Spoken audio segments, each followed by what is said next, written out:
What are you paying attention to right now in the American economy? And if you were to give it a score in terms of economic health right now, where would you land? Yeah, I basically am saying that the inflation is trending down. It may have stalled a little bit here. It may get sticky here, but basically I think we're trending towards ultimately deflation, if I'm right that we're heading for a global bust. But I think we may already be in recession, and if we're not, and that will only be known when they go back after the fact and date the recession. So I'm not saying it'll be obvious in the next month, but we could be there already. And if not, we are definitely slowing. And so if the economy is slowing, I think it's going to keep inflation pretty much under control until it rolls further down when the economy really takes a dip. Frankly, people don't talk enough about the fact that we have crude oil at $63 a barrel, down from high 80s, and certainly in the just more recently, it bounced up from 55 to the mid 70s because of Iran, but it's right back down into the low 60s. So I think gasoline and oil are going to help keep inflation moving down, not up. And I think the economy is trending down, and I think those are much more important stories than month-to-month data. Okay, so probably good at this point. I want to revisit your global economic thesis that we've touched on a few times on this show, but I haven't had you on in probably 4 or 5 months. So I'd like to revisit this. If you could just start essentially from the beginning, what is your global economic thesis? And then I'll pull on some threads from there, David. Okay. Yeah, my view has been and continues to be that the economy is moving towards recession, and that because of the leverage in the system, which is beyond anything we've had in any previous cycle, so far beyond 2008-9, far beyond 2020, we're looking at 330 trillion in global debt. We're looking at quadrillions in notional value of derivatives. So I describe the debt as leverage on the financial system, leverage on the economy, and derivatives as the leverage on the markets, fixed income, equity, metals, everything. There's so many derivatives out there. And people don't realize we really didn't have derivatives before the mid 80s or late 80s. So we've just exploded in terms of, kind of tail wagging the dog in a lot of ways. With that leverage in both on the system and on the markets, I believe this is going to be far bigger than 2008-9. So as I say, 2008-9, we almost went over the cliff, but when the commercial paper market froze and GE almost went under, our policymakers acted just in time and kind of pulled us back from the edge of the cliff. We had a rough what they call a Great Recession, but we didn't go over the cliff. I think this time the potential is there for us to go over the cliff, meaning I call it global bust, but basically meaning something that leads to lots of bank failures, big bank failures across the globe, probably more so overseas than the U.S. this time, because our banks were forced to clean up their act and get, unlevered, deleverage a lot. So they're still vulnerable, and certainly the counterparty risk means that if something happens in the big banks in Europe or, your banks or, over in Japan, our banks are in trouble too. But that's my thesis. Just very simply, the leverage this time around could take what would have been an ordinary recession and turn it into something greater. I'd define a bust as something that'll feel like a depression, but not last for more than 12 to 18 months. So, the unwind will happen very fast relative to what a depression is. But it will come with a lot of pain while you're in it. I think the stock market can drop as much as 80% peak to trough. People have a hard time with that part of my forecast now, because obviously we are nowhere near that, seemingly nowhere near that. We're questioning whether we're even going to see a recession. I think right now you can get a very long extension or steep extension to the bull market, because I think there's enough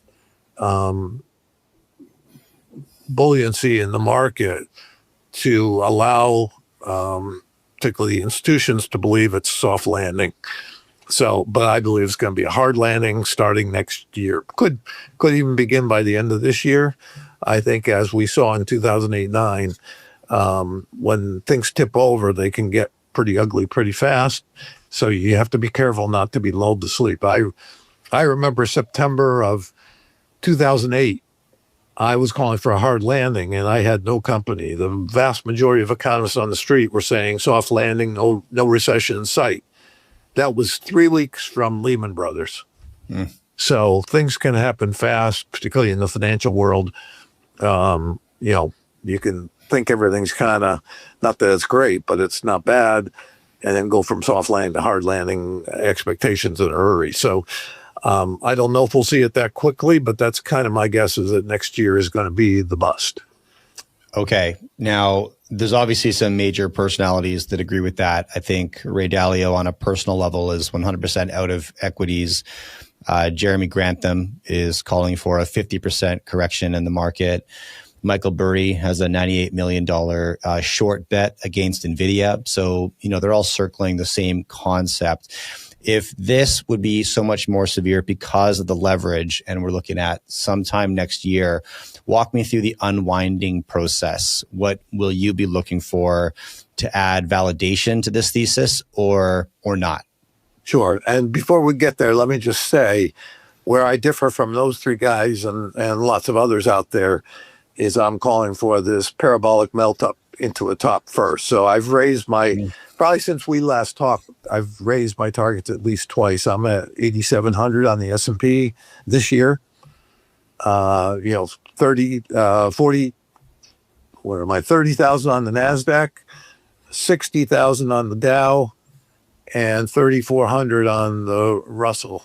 So if you do the math, basically low 30% gain from here on the S&P, mid 30s gain on the Dow, about a 40% gain on the NASDAQ, and a 50% gain on the Russell. So, and I'm saying that will likely happen this year, and maybe by early fourth quarter even. So I think it'll go parabolic, and we'll cover a lot of that ground in a hurry. So that's, the others have been bearish for a while, and I think are bearish on the market, and have really been, as has the street, been skeptical of the market all the way up here.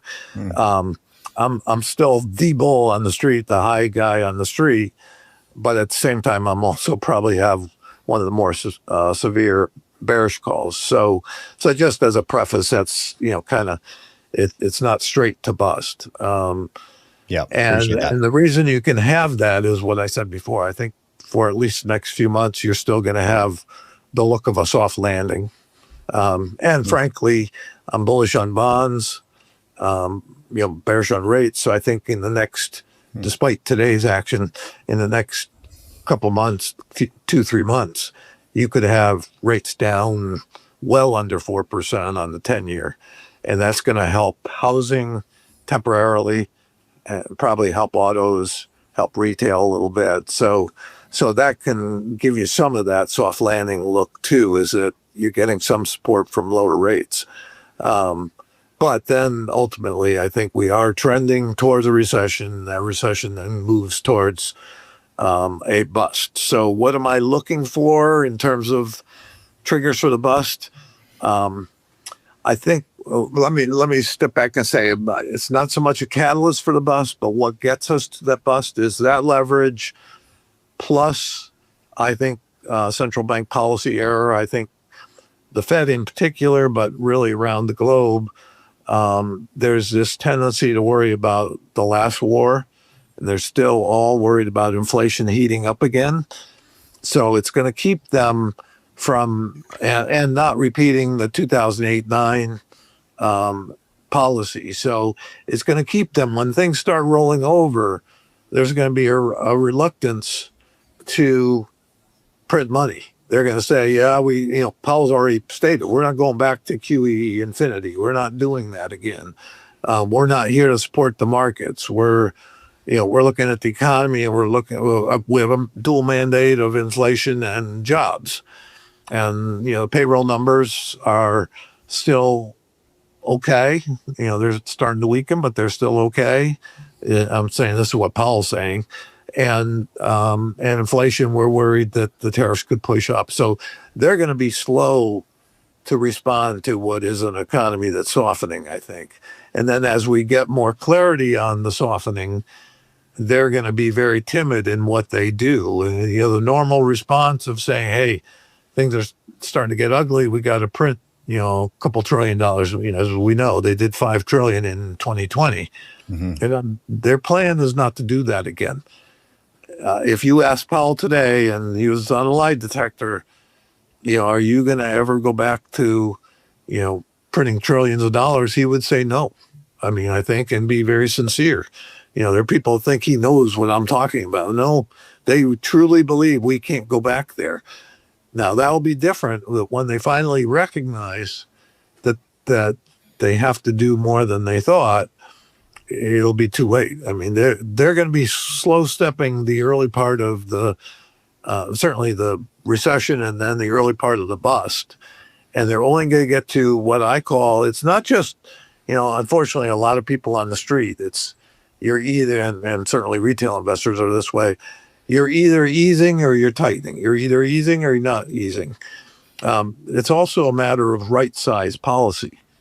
And I have said for quite a while now, given the leverage in the system and what I think is coming, and again, it's global, I think it could be as much as 20 trillion coming out of the Fed to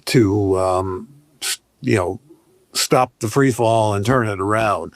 So we did 3.5 trillion, let's say, in response to 2008-9, over the course of the next several years, QE 1, 2, and 3. And then we did 5 trillion in the pandemic. So that got us up to a $9 trillion balance sheet. We were only at 875 billion going into the 2008 slide. So we went from 875 billion in 2008, fall of 2008, to 9 trillion, 15 years later or whatever. And now we've shrunk it back to, say, 7 trillion. I believe you'll see us up near 30 trillion in response to the bust. But the first half of that bust, they're going to be slow walking it and thinking, yeah, we did $1 trillion. Oh, we did a couple more trillion. They don't realize, because they have never, this is going to be unprecedented. We've never unwound like this before. 2008-9 was the closest. And it's going to take them a while to realize, you do $1 trillion and you wait a couple weeks and nothing's happening good. You do another couple trillion. You wait another 3 or 4 weeks and nothing's happening good. You do another 3 or 4 trillion.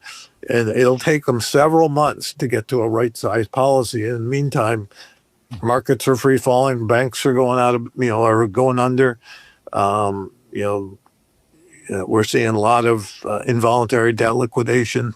And we've got so many areas out there where we talk about the leverage, and we talk about, I mentioned the numbers on debt and derivatives, but it's also look at what that means. It means all that private equity that's basically leveraged buyouts. All the pension funds that have loaded up on private equity because it didn't have the volatility that the market had. You've got a lot of those things that have kind of come into play in this cycle and have never really been fully tested. So I think you're going to see, a very violent unwind that, I think the bear could go from peak to trough in 8 to 10 months. As I said, I think the economy can go, the bust could be over in 12 to 18 months. So it's not that it's going to be long lasting, but while we're in it, it's going to feel like an eternity.